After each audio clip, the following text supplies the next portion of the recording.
Cederroos is cornered and celebrating. That was a very fun fight. I hope that they don't rob Cederroos, is how you say her name, from Sweet.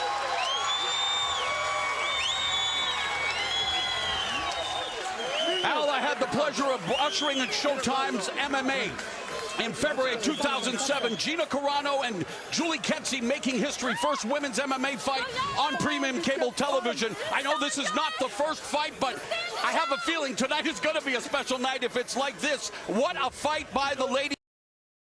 I'm giving the fight to the Swede. You know, no disrespect. You know, I saw this movie this summer called Midsummer. And every time I see this Elin Cederroos girl, I be thinking like a Midsummer. Anyway, she should win the fight.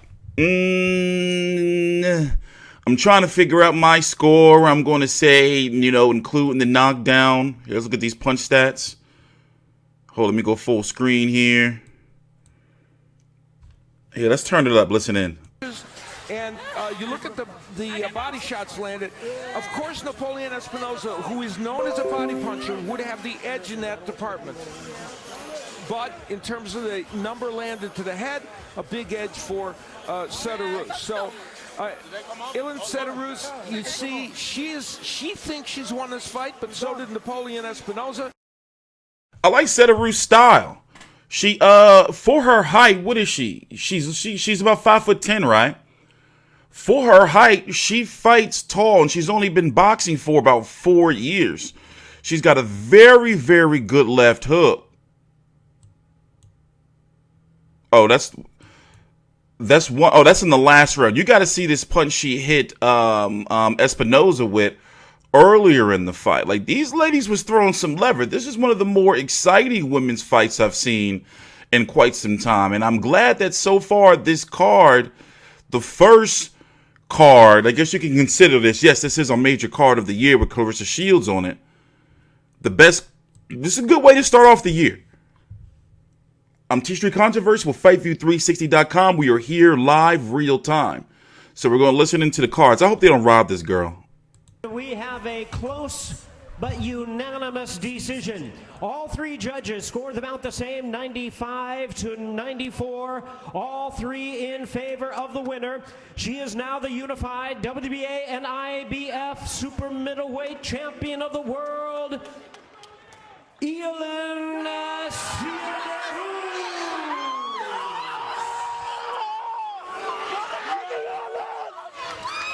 And how pivotal was I'm happy for her. She won. In round number 2, that Cederroos scored, knocking Napoleon Espinosa down for the first time in her career. That makes a difference. The extra point makes a difference. Honestly, I thought Cederroos would edge the fight by a little bit. Great fight fought by both women, though. I would love to see a rematch. But the knockdown... We're going to talk about what's next, or what's possibly next. She felt that, as you look at her, that she won her title in only her 5th bout. And we asked her at the fighter meeting, were you surprised you won it so quick? She said, no, I was very confident. And she said, I'm confident tonight. In a very delightful Swedish way, she said that. A smiling Swede, and why not? Elin Cederroos in her American unifies. Yeah, they got a beautiful way, those women, the way they talk. Anyway, but they're like really, really nice, and it comes off as a little creepy, but it's a cultural thing. Oh, let's listen into the post-fight interview before we talk about what's next. I know. Oh, I'm tired. What should be next? I'm so happy. I showed that I can box and take a war, take the fight. But when I relaxed, the punches just come. It's so much feelings. Unified champion. Yeah, I know. It turns out that the knockdown is the difference, the 1-point difference on all the cards. Let's take a look at it and tell us what was going on when you connected. Yeah. Good left right there. Nice. Yeah. And a bit of a delayed reaction as we take one more look. Tell us what you saw in that opening. When I take the right first, I know the left is coming, and I know it's hard. So the last fight in November, I knocked her out with the same left. So I know I have it. I don't know what to say. It feels so wonderful. And Alicia's, oh my God, one opponent. She's a real sport athlete. She's so professional. And we take the fight in the ring. And I hope now we are friendly. Would you like to fight Shields next? If she wins? And I know this, sorry, no. Did you say I doubt it? Not the next fight. I'm just focused on this fight. Now I'm going back home to Sweden, train, and I want more belts. I'm not. I have to build up my name and my marketing, my experience. I need more. This other girls, and I don't know. Congratulations. For the fight. Oh my God. Congratulations. That was good. How would you describe this fight and the decision? I didn't think I lost. Not at all. I thought that it was fairly close. But nah, you lost, sweetheart. But I understand she got to say that. It is what it is. I'm grateful for every experience in this ring because God has his plan. And I still give glory to my Lord and Savior, Jesus Christ. I'm in this ring for him. I'm on this platform, whether I win or lose, to be a voice for God. And, you know, I don't think that I lost this fight. Congratulations, you know, to my opponent, Elin. And congratulations on the fight with Shields, because that's what I was looking forward to.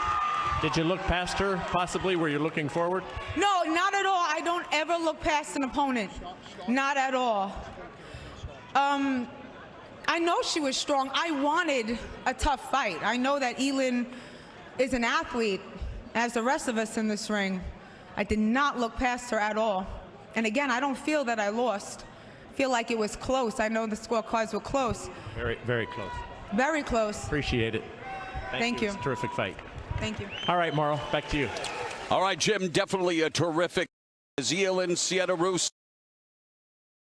All right, we got some time to talk before we get to the next fight. Jaron Boutsinis versus Yurabov. Forgot how to pronounce his name. Anyway, I think she lost the fight. She fought a little too rushed. Here's the unofficial card. Well, the official cards right there. All three, 94, 95. That knockdown was the difference. And especially if you look at that round number 11. And remember, these are 2-minute rounds, you know.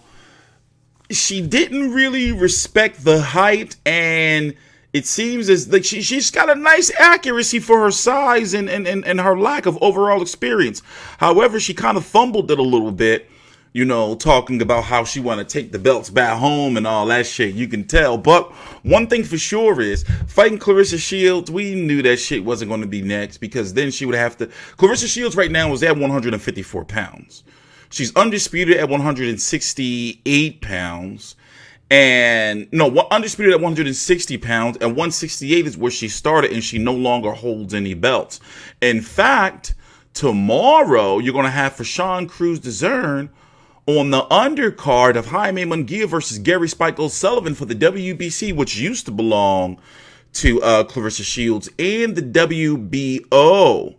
So basically, the winner of tomorrow's fights against for Sean Cruz Dezurn and Alejandro Jimenez could fight Elin Cederroos and become undisputed at 168 pounds. But what does Cederroos want to do? And these ladies want to get paid. I'm sure it's going to be some finessing. And I know that Golden Boy, if for Sean was to win, will likely try to put up some money over there for that. You see what I'm saying? So once again, Shields is at 154. You know, this fight took place at 168 pounds. Napoleon is a very good, solid pressure fighter, power puncher. She's got to calm down some. That's what that shit was. You know, you can tell overall, she was too hyped. She was too hyped. She was eating punches that she shouldn't have been eating, and she was coming in as the favorite. And the hype, you know, she fought like a nice, tall fighter. She got her shit busted up, too. But overall, I'm very, very pleased with the fight. I'm going to be here tomorrow for this, for Sean Cruz Dezurn versus Alejandra Jimenez fight, if anyone wants to see some results and highlights from that fight. I'm TstreeT Controversy with FightView360.com. Please subscribe. 54-pound belts up for grabs. But first,